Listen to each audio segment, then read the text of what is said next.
and I call the honourable member for McKellar. Thank you, Mr Speaker. I too rise to support the member for Goldstein's motion to suspend standing orders. Thank you very much also to the minister's comments there about supporting a debate in future about online gambling, advertising and online gambling. We do need to debate this issue urgently. It is currently a public health crisis.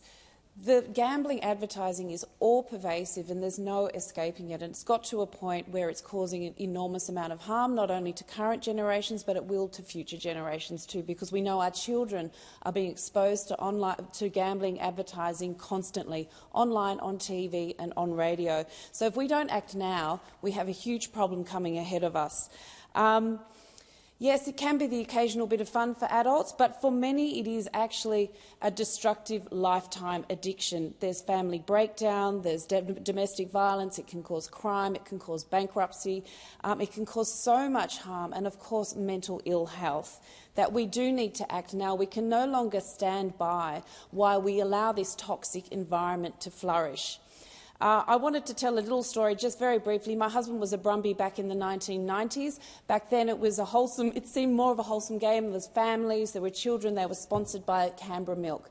Last night I walked past a life-size cutout of a Brumby who, smack bang in the middle of his chest, had gambling advertising, and I can't tell you how disappointed I was. Sport has been hijacked by the gambling industry. We can no longer sit and enjoy our leisure time without being targeted and bombarded with gambling advertising, and this is a toxic environment we are allowing our children to grow up in.